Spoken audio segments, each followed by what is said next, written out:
What's up, everyone? We're diving back into the Cowboys mailbag, answering all your burning questions straight off our Monday live show and beyond. First up, Steven wants to know whether we'll actually see the trio of lead running backs in the preseason, or if some of them will sit until opening day. Here's the deal. Jaden Blue is a lock to get snaps, no question. Phil Maffa.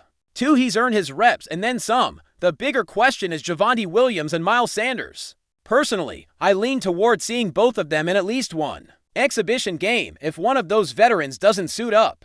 That's usually a strong sign they're already penciled into the roster, with a fresh coaching staff eager to evaluate every piece. I wouldn't be surprised if the starters get a series or two in a real game setting, and honestly, I'm here for it. Football's a competitive sport, and nobody's role should feel guaranteed. Even Donovan Limpson might sneak onto the field, if only to prove he belongs. In fact, I want to see all these backs run, catch, block, and battle for snaps. That's how you build confidence in a committee and push everyone to perform at their peak. Right out of the gate, moving over to defense. Lucid asks whether the Cowboys should prioritize adding a defensive tackle or invest in another cornerback first. I get why he's torn.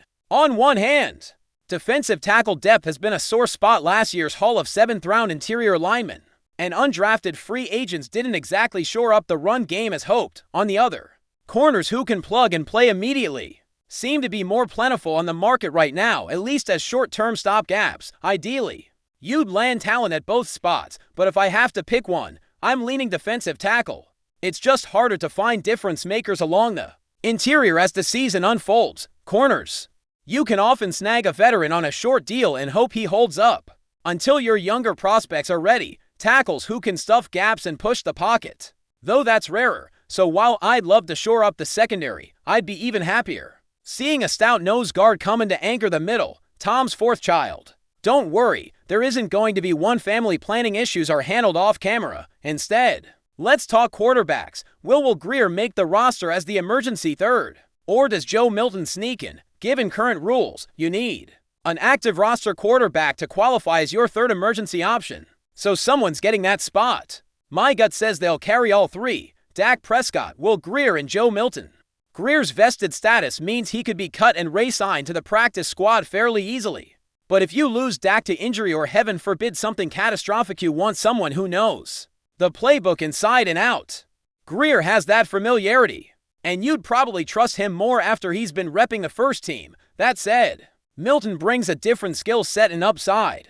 So I see a real battle for roster spot number 3. At the end of the day, I'd expect both quarterbacks to survive camp cuts, with Greer edging ahead early thanks to experience, and Milton climbing the depth chart in practice. If Prescott goes down mid-season, you'd be rolling the dice on whichever backup is hottest. So weigh in, WG for Greer or JM for Milton. Daniel M. jumped in on our live comments, referencing the trade chatter around LaMarcus Ramsey and whether the Cowboys were ever serious.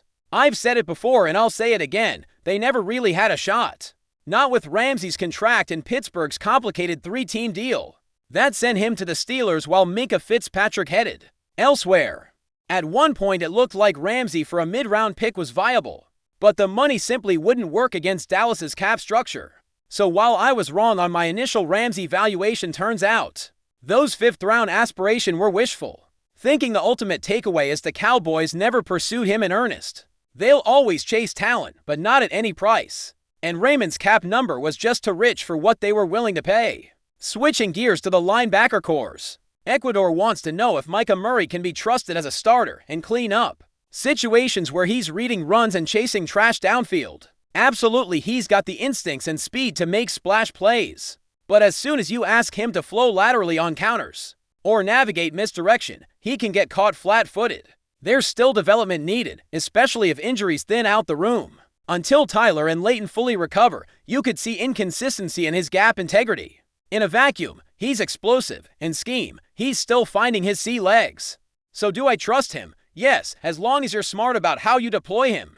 Crystal Ball Finley wondered whether Kenneth Walker 3 could be on the block. I'm not convinced Seattle will move him. They need one of the game's breaking talents in their backfield, even if they can't afford him long-term. Sure, they have Zach Charbonnet breathing down his neck, but beyond that the options are 7th-round flyers and undrafted flyers. The Seahawks would rather let him walk in free agency than trade him for pennies on the dollar. So my prediction, Walker stays put. Drama aside. As for your dream trade target, that's your call. I want to know who you're eyeing down in the comments. Give me a name and tell me why he fits this roster. Turning to the season outlook. Someone asked what a realistic win total looks like down the stretch. Get to 10 wins and you should feel pretty good. This schedule is brutal. Philly, Kansas City, Detroit, Minnesota, Los Angeles Chargers, Washington, all playoff squads, and many divisional foes who know Dallas inside and out. You have to hammer the front half, starting week 1 against the Eagles and Giants. Then follow up with that early Chiefs showdown in Chicago. Bears, and string together wins against Green Bay, New York, Carolina, with no easy patches. A 10-win plateau tells me this team is locking in at the right time and peaking as the calendar flips toward December. Lucid thinks Jordan Davis would be a dream addition, and I can't argue he's a mountain inside, a run-stopping savant at nose guard. But Philly's not trading him, not to a divisional rival they still view as contenders. You'd have to pry him away for overmarket value, and honestly, that's not happening. Still, imagine that kind of presence clogging lanes, freeing up Micah Parsons and DeMarcus Lawrence to wreak havoc. Food for thought, even if it's wishful. On the injury front, the big question is whether the Cowboys have fundamentally changed their approach after last year's calamity, when Prescott hobbled out with a compound fracture. Soft tissue issues happen despite your best efforts. Dodger dug an innocent root, planted, and popped an Achilles. Sam Williams tore up his knee on a routine drill. You can adjust training loads, tweak protocols, and pray for better luck, but sometimes freak injuries are just that. The front office can't rewrite the laws of physics. What they can do is deepen the roster, add more athletes who can step in seamlessly, and perhaps temper usage in practice once volume hits a certain threshold. But on balance, I think they feel confident they've learned their lessons. Whether that translates to fewer game-ending injuries is something we'll only know once the chips are down. Darwin Harold challenged me on the offensive line. Is it good enough? Look, they've sunk premium draft capital into that group, multiple first-round picks, second-rounders, big contracts. That investment demands returns now. They're young, they're athletic, and if they gel, you're looking at a top 5 unit within 2 seasons. But this is the season you want to see upward trajectory, not growing pains. If there's still a sieve come November, we have to start asking tough questions about blocking schemes and personnel grouping.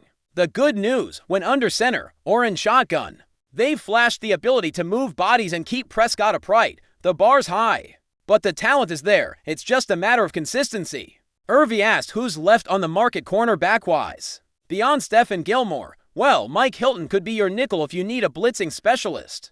Though his coverage grades are hit or miss, Asante Samuel Jr. is bouncing back from injury. Lots of upside if the hamstrings hold. Russell Douglas would come with veteran savvy, though he might chase a guaranteed role elsewhere. Kendall Fuller still has gas in the tank as a hybrid option. Your pool is shallow, but if you're flexible on scheme, you can find someone serviceable on a short-term deal. Finally, we had a question on Solomon Thomas and whether he looks more like a bodybuilder than an NFL lineman. Physique-wise, he's always been an anomaly, ripped, muscular, capable of cutting weight or adding mass at will. Some say he looks the part more than he plays it, but to me, I'd rather have a player who's in peak condition than someone who struggles with stamina. Thomas may not be the most consistent Tech 3 out there, but his work ethic in the weight room shows he's committed to maximizing his traits.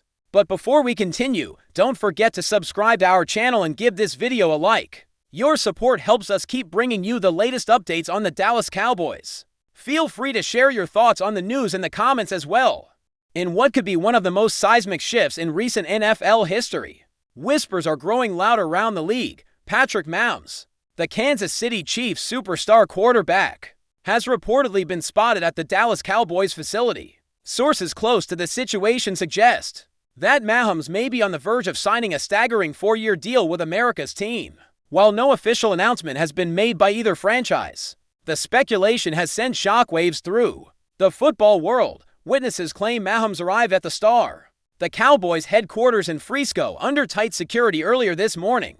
A black SUV reportedly pulled up to the private entrance, sparking an immediate media frenzy. By midday, local reporters were already buzzing, and fans flooded social media with theories and amateur footage. If the rumors prove true, the implications are colossal. Mahomes, who has been the face of the Chiefs since 2018 and led them to multiple Super Bowl victories, has become synonymous with Kansas City. His potential move to Dallas, a franchise equally steeped in tradition and scrutiny, would alter the balance of power in the NFL. Contract talks, according to some insiders, have been ongoing behind closed doors, despite Mahomes' long-term deal with the Chiefs. The possibility of an out clause or renegotiated terms has been floated by cap analysts. Though details remain murky, what's certain is that Jerry Jones, known for bold moves and star-studded signings, would relish the chance to bring the Texas-born quarterback back home. Still, many are treating this as a rumor for now, an explosive one, but unconfirmed.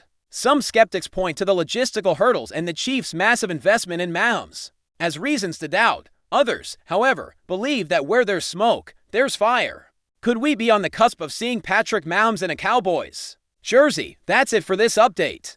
If you enjoyed the video and want to keep receiving exclusive news about the Dallas Cowboys, please subscribe to our channel and give this video a like. We always look forward to your comments and opinions. See you in the next video.